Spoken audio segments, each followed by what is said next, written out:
ಅಂತ ಹೇಳಿ ಗಾಡಿಯನ್ನು ಚಾಲನೆ ಮಾಡ್ತಾ ಇರ್ತಕ್ಕಂಥ ಚಾಲಕ ಬಂದು ಸೈಯದ್ ಅಂತ ಹೇಳಿ ಇದು ಕಸಾಯಿಖಾನೆಗೆ ಬೆಂಗಳೂರಿನ ಕಸಾಯಿಖಾನೆಗೆ ಹೋಗ್ತಾ ಇತ್ತು. ಇದು ದೇವರಿಪ್ಪರಿಗೆ ಕುಷ್ಟಗಿ ಮತ್ತು ದೇವರಿಪ್ಪರಿಗೆಯಿಂದ ಲೋಡ್ ಆಗಿ ಬೆಂಗಳೂರಿಗೆ ಬರ್ತಾ ಇತ್ತು. ರೂಟನ್ನು ಬದಲು ಮಾಡ್ಕೊಂಡಿದ್ದಾರೆ. ಬೇರೆ ರೂಟ್ಗಳಲ್ಲಿ ನಾವೆಲ್ಲ ಕಡೆ ಕಾರ್ಯಕರ್ತರು ಟೈಟ್ ಮಾಡಿದಾಗ ಈ ಮುಳಬಾಗ್ಲು ರೂಟ್ ಅಂದರೆ ಆಂಧ್ರಾಗ್ ಬಂದು ಎಲ್ಲೆಲ್ಲಿಂದ ಬಂದು ವಿಕೋಟ ಬಂದು ವಿಕೋಟದಿಂದ ಹಿಂಗೆ ಅಂದರೆ ಬೇತ್ಮಂಗ್ಲ ಮೇಲಾಸಿ ಬೆಂಗಳೂರಿಗೆ ಹೋಗ್ಲಿಕ್ಕೆ ಒಂದು ಹೊಸ ರೂಟನ್ನು ಇಟ್ಕೊಂಡಿದ್ದಾರೆ. ಅವ್ರು ಅಂದ್ಕೊಂಡಿದ್ರು ಮುಳಬಾಗ್ಲಿನಲ್ಲಿ ಹಿಂದೂ ಕಾರ್ಯಕರ್ತರು ಇಲ್ಲ ಅಂತ ಹೇಳಿ.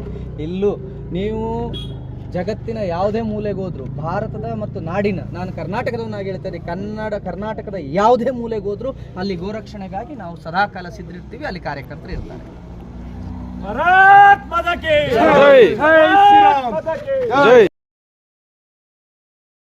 ಎಲ್ರಿಗೂ ನಮಸ್ಕಾರ. ನಾನು ಗೋಪಿಗೌಡ, ರಾಷ್ಟ್ರ ರಕ್ಷಣಾ ಪಡೆ ಪುನೀತ್ ಕೆರೆ ಅವರ ಕಾರ್ಯಕರ್ತ. ಸ್ನೇಹಿತರೆ ನೋಡಿ, ಇವತ್ತು ದೇವರಿಪ್ಪರಿಗೆಯಿಂದ ದೇವನಹಳ್ಳಿಯ ಕಸಾಯಿಖಾನೆಗಳಿಗೆ ದನ ಸಾಗಿಸಿದ ಮಾಹಿತಿ ಇತ್ತು. ಅದೇ ಮಾಹಿತಿ ಮೇರೆಗೆ ಇವತ್ತು ಬೇತ್ಮಂಗಲದಲ್ಲಿ ಬಂದು ಗಾಡಿ ಸ್ಟಾಪ್ ಮಾಡಿದ್ದೀವಿ.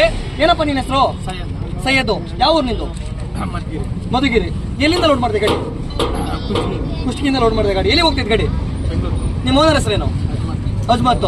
ಕಸಾಯಿಖಾನೆಗೆ ಗಾಡಿ ಹೌದಾ? ನೋಡಿ ಸ್ನೇಹಿತರೆ, 112 ಕೂಡ ಕರೆ ಮಾಡಿದೀವಿ. ಪೊಲೀಸ್ನವ್ರು ಕೂಡ ಸ್ಪಾಟ್ ಬರ್ತೀವಿ ಅಂತ ಹೇಳಿದ್ದಾರೆ. ಈ ಗಾಡಿ ಮೇಲೆ ಕಾನೂನು ಮುಖಾಂತರ ನಿಂತರ ಏನೋ ಸರ್ಟಿಫಿಕೇಟ್, ಮೆಡಿಕಲ್ ಸರ್ಟಿಫಿಕೇಟ್ ಅಂತ ತಂದಿದ್ಯಾ? ಹೆಂಗ್ ಗಾಡಿ ಪರವಾನಗಿ ಏನೂ ಇಲ್ಲ, ಸುಮ್ಮನೆ ತಗೊಂಡು ಹೋಗ್ತಿರೋದೆ. ಗಾಡಿ ನಂಬರ್ ಹಾಕಿಲ್ಲ. ಗಾಡಿ ನಂಬರ್ ಹಾಕಿಲ್ಲ.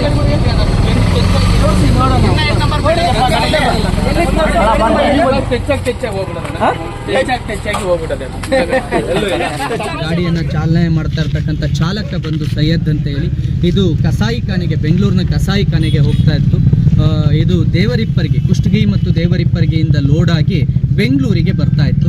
ರೂಟನ್ನು ಬದಲು ಮಾಡ್ಕೊಂಡಿದ್ದಾರೆ. ಬೇರೆ ರೂಟ್ಗಳಲ್ಲಿ ನಾವೆಲ್ಲ ಕಡೆ ಕಾರ್ಯಕರ್ತರು ಟೈಟ್ ಮಾಡಿದಾಗ ಈ ಮುಳಬಾಗ್ಲು ರೂಟ್ ಅಂದರೆ ಆಂಧ್ರಾಗ್ ಬಂದು ಎಲ್ಲೆಲ್ಲಿಂದ ಬಂದು ವಿಕೋಟ ಬಂದು ವಿಕೋಟದಿಂದ ಹಿಂಗೆ ಅಂದರೆ ಬೇತ್ಮಂಗ್ಲ ಮೇಲಾಸಿ ಬೆಂಗಳೂರಿಗೆ ಹೋಗ್ಲಿಕ್ಕೆ ಒಂದು ಹೊಸ ರೂಟನ್ನು ಇಟ್ಕೊಂಡಿದ್ದಾರೆ.